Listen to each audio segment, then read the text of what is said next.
Hello विद्यार्थियों, आप सभी को मेरा नमस्कार। आप सभी का मोस्ट वेलकम आपके अपने यूट्यूब चैनल आर्ट गंगा में। विद्यार्थियों, आज हम आपको एक प्रश्न समझाने का प्रयास करेंगे और आप समझिएगा, बहुत अच्छे प्रश्नों के कलेक्शन आपको आपके आर्ट गंगा पर मिलेंगे। तो हमारा एक प्रश्न है, विभाजन में सामंजस्य, विभाजन में सामंजस्य बनाने के लिए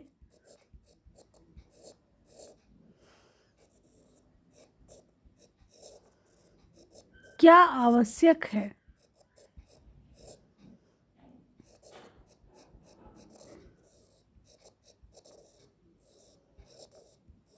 ये प्रश्न है हमारा। ऑप्शन कहता है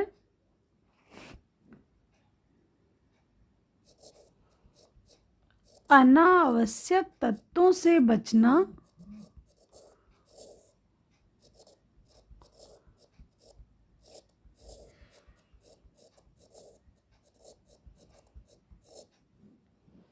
बी ऑप्शन कहता है उचित बनावट का प्रयोग,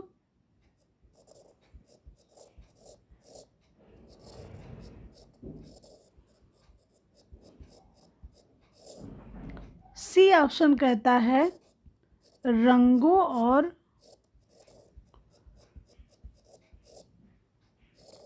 स्वरों की भिन्नता,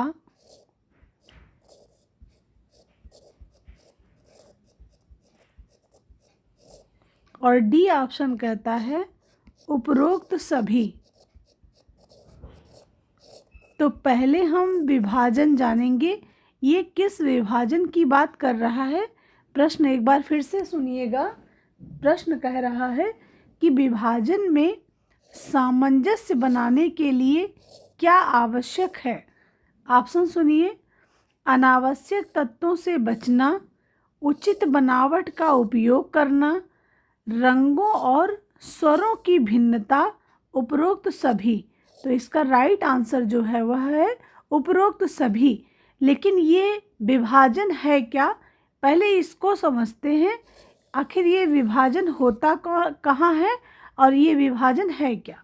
तो विद्यार्थियों, हम आपको बताना चाहेंगे कि जो पोत हमारा होता है, जो हमारा टेक्सचर होता है, उसमें एक अंतराल निश्चित होता है और उस अंतराल में जो विभाजन होता है वही विभाजन की बात यह कर रहा है, उसी विभाजन की बात कर रहा है।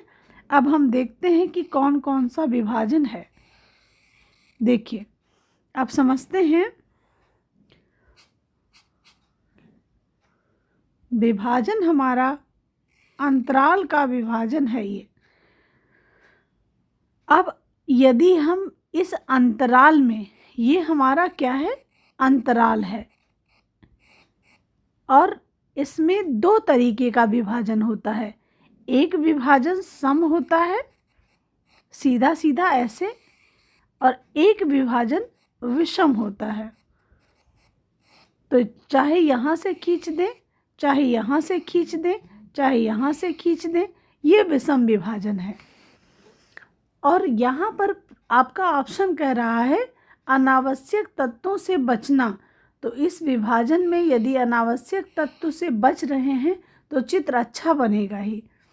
उचित बनावट का उपयोग करना, जैसा हमारा अंतराल है उसी तरीके से हमारी बनावट होनी चाहिए, यह भी बात सही है।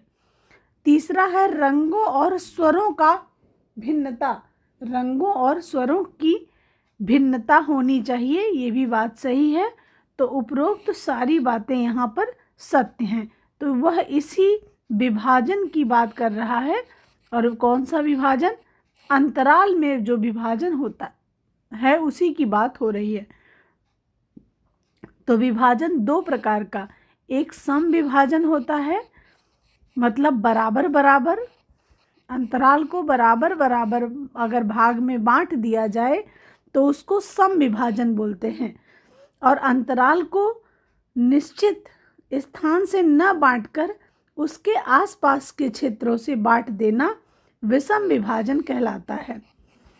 और यह विभाजन जो है विषम विभाजन, यह यूनान के लोगों ने इसको सबसे पहले विभाजित करके देखा था, इसका उपयोग किया था। इसे यूनानी विभाजन भी बोलते हैं, इसे यूनानी विभाजन भी बोलते हैं और इसे यूक्लिड का सिद्धांत भी बोलते हैं, क्योंकि इसका जो विभाजन किया था वह यूक्लिड ने किया था। यूनानी थे ये यूक्लिड, तो इसे सिद्धांत यूक्लिड का भी बोलते हैं और यूनान का विभाजन भी बोलते हैं। और इसी को सम विभाजन नहीं, असम विभाजन या विषम विभाजन, इसको असम विभाजन ज़्यादा सही है, इसका नाम असम विभाजन भी बोलते हैं। तो ये था आपका सही उत्तर। और आप समझ पाए होंगे कि यह प्रश्न है क्या, प्रश्न क्या कहना चाह रहा है। ऐसे तमाम जानकारियाँ पाने के लिए, ऐसे तमाम वीडियोस को पाने के लिए आर्ट गंगा चैनल को अवश्य सब्सक्राइब करिए। Thank you so much. ऐसे पढ़ते रहें, आगे बढ़ते रहें। इन्हीं शुभकामनाओं के साथ एक नए प्रश्न के साथ हम आपके पास फिर आएंगे। नमस्कार।